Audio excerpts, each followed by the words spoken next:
That's where you need to start. Before, you can't even set a goal for 2020 if you don't know what the hell you did in 2019.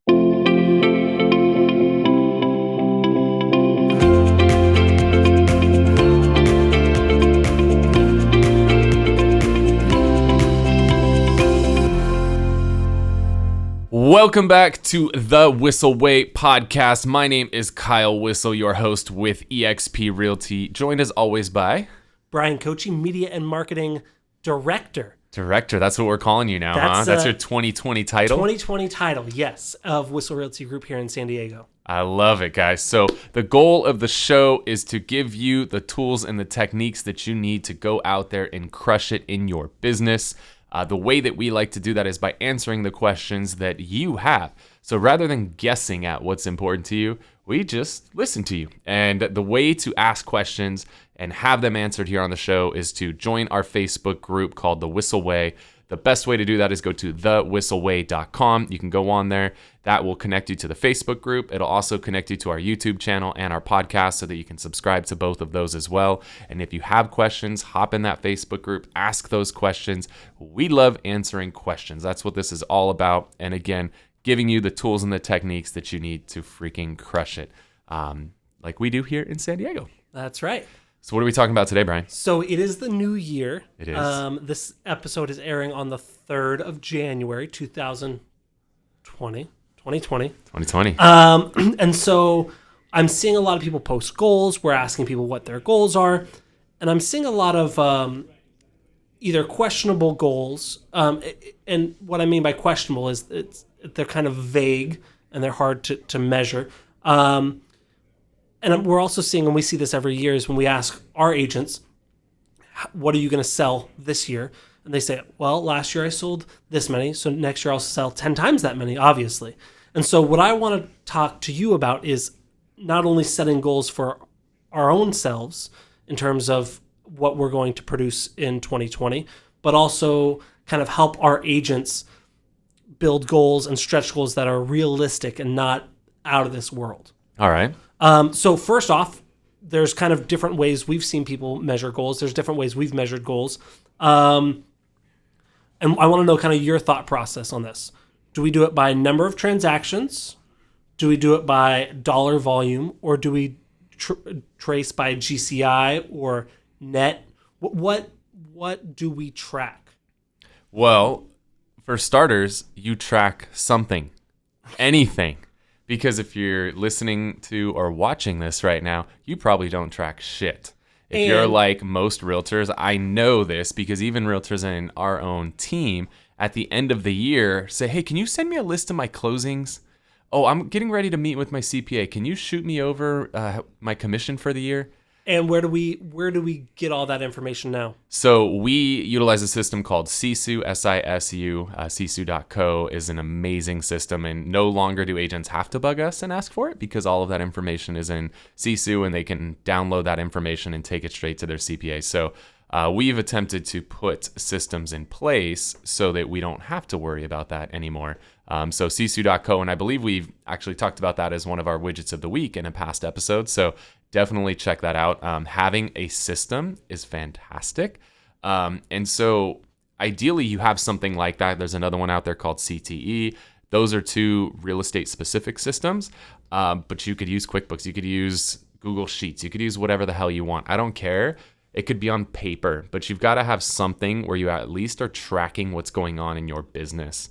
One of the exercises that I just finished that I do every year between Christmas and New Year's is to take my P&L. I printed them out on giant paper. I taped it all over the wall. P&L is profit and loss statement. Profit and loss statement. And I just went through line by line by line on that P&L. And then for the rest of my team, unfortunately, I blasted them with the longest email I may have ever written in my life with like 20-something things that I wanted to either cut. An exercise I like to do is called pump it or dump it. And so kind of went through everything and what's working really well, let's pump it and put more money into it. What's not working, let's dump it and get rid of it and no longer do that. And then a couple things were just, one of the things I challenged Bryan on is we were using ClickFunnels, and we had a $300 a month expense on that. And that's just for what we use it for. It's a great system, but we don't use it for $300 worth a month. So I challenged Bryan, and he actually found that we could downgrade our version of it to something that's only $100 a month. That saved us $200 a month. That was $2,400 a year. That goes directly back into my pocket. Directly to the bottom line. Dang so you've got to know your numbers. That's where it starts. If you don't have a P&L, if you don't have some sort of system to track your numbers, that's where you need to start. Before, you can't even set a goal for 2020 if you don't know what the hell you did in 2019. Yep. So that's where it starts. Then from there, right, there's kind of 4 different levels here, and you touched on all of them. So we could look at how many units we sold. We could look at what was the volume. We could look at what was the GCI, or most importantly, is what was our NCI, or our net commission income, after splits, after expenses, after everything. If you're brand new to this, if you haven't tracked anything in the past, maybe you start with that top line, right? Because I don't expect somebody to go from being completely aloof and having no idea what the hell is going on in their business to being able to get down to know what their net commission income is and know what their cost of sale is and their ROI on every lead source. Like, let's be realistic. Most people are not going to go from A to Z in a year. So let's at least just get a basic system in place. And I would encourage you to track the top 3 initially, which is going to be the number of units, the volume, and the gross commission income. Start with those 3, I think, is the most important thing. And then you're going to work on understanding the deeper stuff, which is ultimately getting to your net commission income, your NCI. And the first 2, the units and the dollar volume, they can pull that pretty easily, especially now that we're in the new year from their MLS, right? You should be able to. Okay. Different MLSs are different. Yeah, most of the time you can go on the MLS and just say, hey, show me everything I close this year. But sometimes you have deals that weren't on the MLS, or maybe you split a deal with some other agent and it pulls up under their profile. So not always. It's not as easy as you would think. And most MLSs you can do, at least ours, right? You can do 2019, or you can do the last 12 months. Yeah, you could do the last 12 days if you wanted to. Cool. So okay, good. That would be a good place to start for sure. But really figure that out. And the reason we say, units aren't the most important thing, volume's not really, as you get down to each layer, each one gets more and more important. If you do, 500 units, but at an average price of $50,000, that's completely different than doing 500 units at an average price of $5 million. So that's where units aren't everything, right? We got to look at volume. Then at the same time, if you did 100 million in volume and I did 100 million in volume, but my average GCI was 3% and your average GCI was 2%, that's a massive difference, right? We're talking about $100,000 difference in GCI. So that's important as well. Like the Wall Street Journal list that comes out every year, there's some agents who, like the person who claims to be the number 1 agent in the world, has like thousands of transactions, but for those that you didn't see, those that you aren't watching on YouTube, there's some air quotes. There's some air quotes for sure. So thousands of units a year. But it's my understanding that his average commission is like $100 or less on those. So I think it's important to understand that we've got to look at what was the actual gross commission income that came in. Because just because you sold 500 units, or just because you sold 200 million or 100 million, that doesn't mean you actually made any money. If you're doing them at 1%, or you're doing them at flat fees of $500. So we really got to look at all 3 of those. And so if you're a team leader, the nice thing about Sisu is we can actually see our teams. This is not an advertisement for Sisu. It should be. But we can see Brian. Our team's average GCI percentage. We can see who's doing better, who's doing worse, and we can help coach them up on where they're missing that mark. Absolutely. So there's your baseline, right? Know those 3 numbers. Know how many units you did in 2019, what was the volume, and what was your GCI. That's where you've got to start. Then you've got to actually work on setting your goal for 2020. Where I see most people make the mistake is they just pull a number out of their ass. I did 15 this year. I'm going to do 30 next year. Okay, how did you come up with that number? Well, that's just what I want to do. Okay. Tell me about how you're going to do it. Oh, I'm just going to work harder. Nah, bro, that ain't going to work. What you've got to do, again, this is where knowing your numbers comes into play, because in all reality, this is all math. This really is all math. What you could do, again, if you're tracking accurately and again, there's a lot of different things you could track, but one of the best things to track is just how many appointments did you go on? Again, that's like kind of just an entry level type thing. Now you could track how many conversations, how many dials, all this other stuff, but let's just track a more simple number. How many appointments did you go on? All right, well, if you did 15 deals last year and you went on 30 appointments, cool. Well, if I want to now do 30 transactions, I now have to go on, which is twice as many units. 60. I now have to go on twice as many appointments. Ah. So I've got to go on 60 appointments. So a couple ways to track that. Again, I'm going to stop talking about Sisu because we can do everything. That's what we track everything. Yeah. But I think an easy way to do it would be on just Google Calendar. You do Mr. and Mrs. Smith and then do like listing appointment. I would make it all one word, listing appointment. And that way at the end of the year, you can just search listing appointment 2019 and you go, oh, there was 19 of them. There was 30 of them. Mm-hmm. And that's a really easy way to do it. It is. And so if you want to go from 15 to 30 and you knew at 15, it took you 30 appointments. If you want to get to 30, it's going to take 60 appointments. So you've got to be willing to commit to getting 60 appointments. Well, what are you going to do to go on twice as many appointments as you did last year? What's going to change? Because if you did 15 deals this year, you're not going to just do the same thing and get 30 deals the following year because you've got to go on twice as many appointments. So now you got to look at what activities am I going to do more of, more efficiently, or what other new activities am I going to add that are going to generate those extra 30 appointments. So more prospecting, more lead generation, more open houses, more networking, more agent-to-agent referrals, all those things. Exactly. Whatever's in your wheelhouse. That's something that we're really big on is you've got to go after what you're passionate about, what's in your wheelhouse. I know there's an agent on our team currently who keeps coming in every morning calling expireds. And the person, we won't even clarify male, female, or anything. This person is just, they don't have a strong personality. They get told no, they say, okay, goodbye, and hang up and go to the next person. That would be me. That would be you. I'd you probably would suck at calling expireds. 100%. And you'd probably cry every day, too. Absolutely. Yeah, we actually just, when we talk about our widget of the week, it actually tells me that Bryan would cry. I would. So you got to do what's in your wheelhouse. Like for this person, super friendly person, great personality. When people talk to this person, they like them a lot. But they're not a strong personality, and to call expireds requires a strong personality. This person is far better suited to do open houses, where people are going to walk in the door, and then they have a great personality. People are going to get to know them, like them, trust them, they want to work with them. So you got to figure out what are those extra activities you're going to do that are going to create the extra appointments. So in this scenario we're talking about, what's going to create those extra 30 appointments? If open houses is your thing, and you did 30 open houses last year, and from those 30 open houses, that was 15 appointments. Okay, well, now I'm gonna have to do 60 open houses. That's gonna get me 15 of those extra appointments that I need. Now I've got 15 more appointments. Now I got to look at the other activities I did, and what am I gonna increase to get those other 15 more appointments? Or you can work on your role playing, your presentation, and instead of doing a 50% conversion rate, get that up to 75, 80%. That way you have to, anyways. Yeah, that's a huge one too.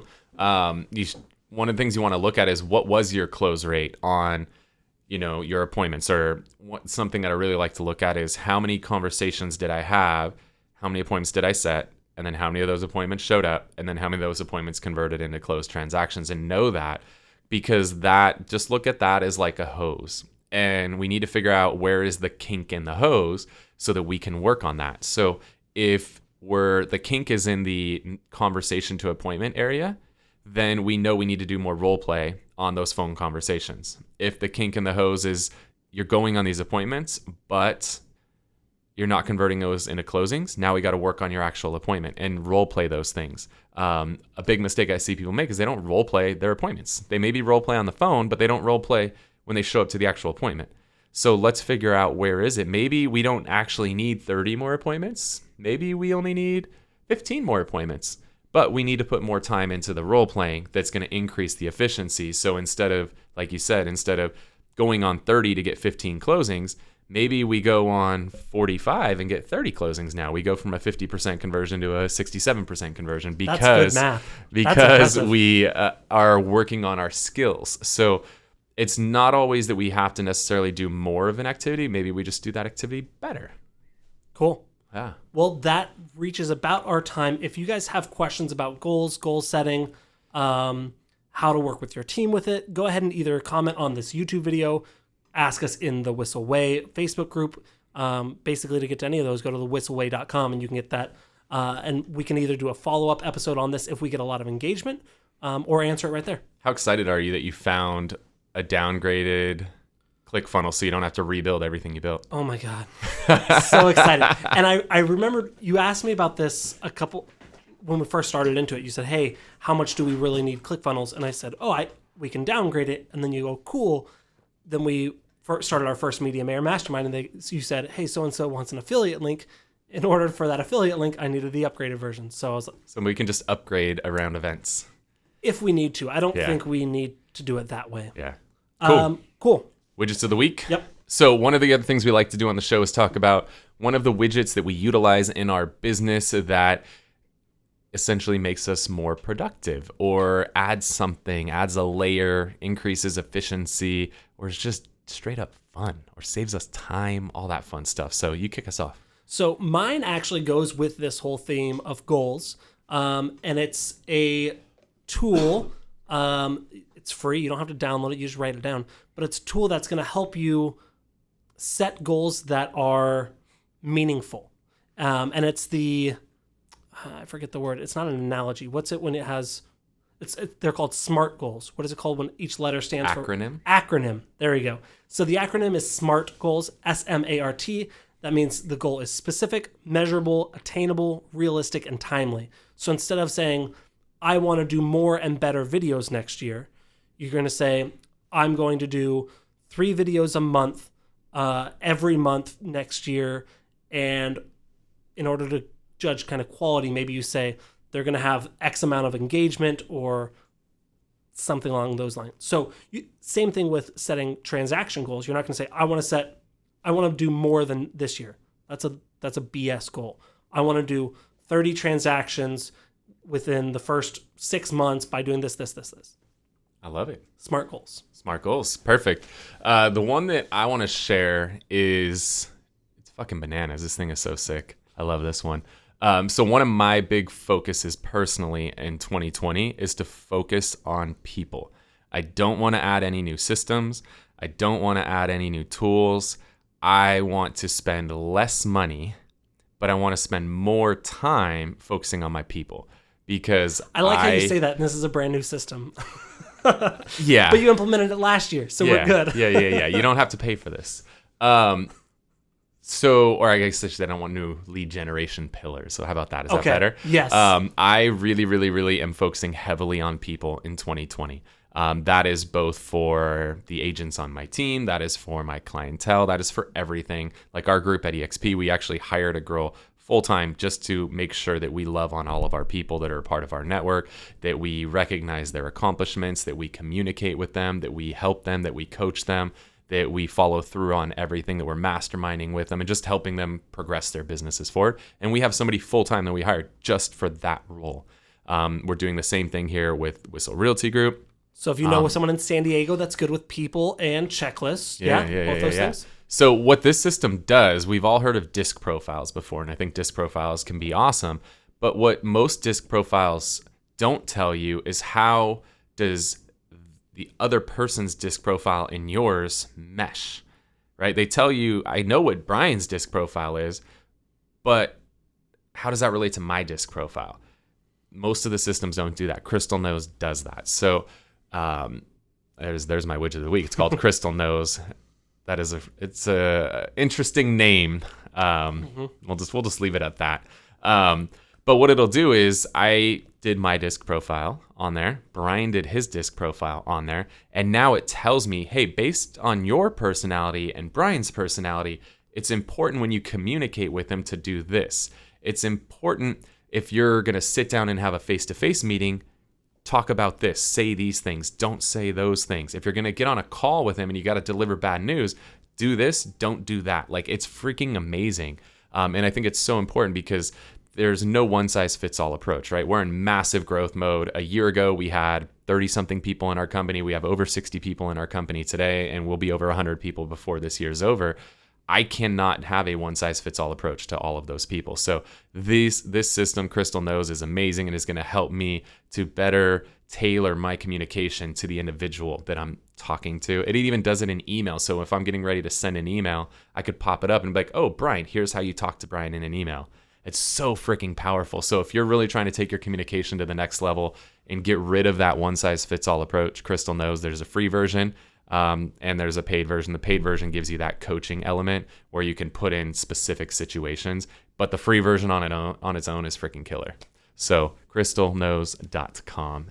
KNOWS. Yes. Cool. So that is what we got for you guys. Hopefully you guys got massive value out of the podcast today. If you have questions you want us to answer here on the show, go to thewhisselway.com. Join the Facebook group. That's where you ask questions. While you're on there, you can also join or subscribe to our YouTube channel, subscribe to the podcast, find out about future events, which we have a Media Mayor Mastermind event, which is our 2-day video boot camp in San Diego. It's going to be happening in March, so you can get all the details on there.